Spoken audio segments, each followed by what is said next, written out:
Sports Flash TV na may dati. Ito ay lagi kang panalo, bakbakan na sigurado, mga balitang... Ang laban ni Apolinario at ang update kay Casimero. Pag-usapan natin yan mga ka-flash. Pero bago ang lahat, huwag kakalimutang i-like, mag-subscribe at hit ang notification bell para updated ka sa mga bidyong katulad nito.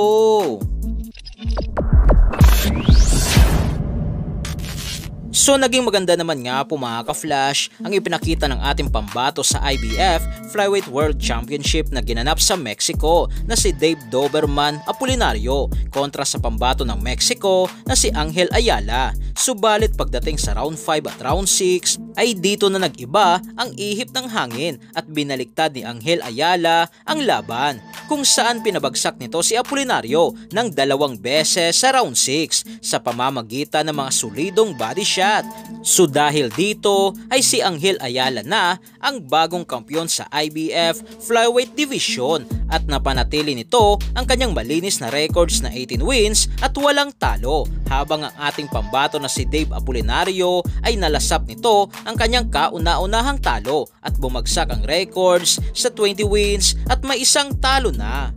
Habang sa kabilang balita naman nga po mga ka-flash, nadulas nga po ang ating angas na Pinas, former 3 Division World Champion General Cuadro alias Casimero, kung saan nabanggit nito ang kanyang muling pagbabalik sa ibabaw ng lona sa October 13. Dagdag pa nga po sa impormasyon na ibinahagi din ng kanyang kapatid na si Coach Jason Casimero na ang makakalaban nito ay isang Meksikano at ang magiging venue ay sa bansang Japan.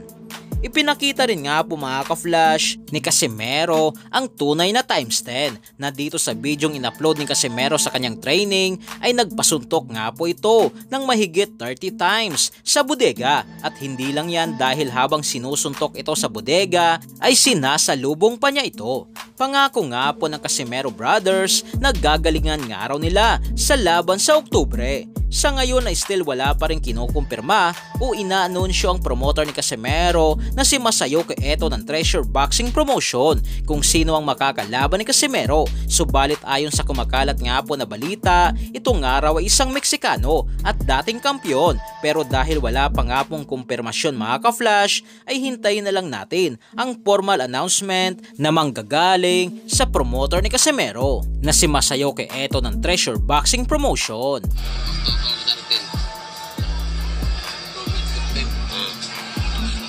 So yan lang para sa ating balitang boxing. Ano bang masasabi nyo tungkol dito?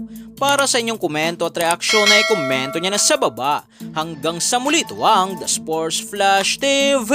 Sports Flash TV na may dati. Ito ay lagi kang panalo, bakbakan na sigurado, mga balitang boxing. Ito laging bago, balitang boxing, laban na kasado. Di papahuli pagdating sa bakbakan, mga pambato na patuloy ang laban. Sasaliksikin ang bawat babalita, talagang diin, bawal ang mahina. Sa loob ng ring, merong pambihira, mga kamao na nagiging bida.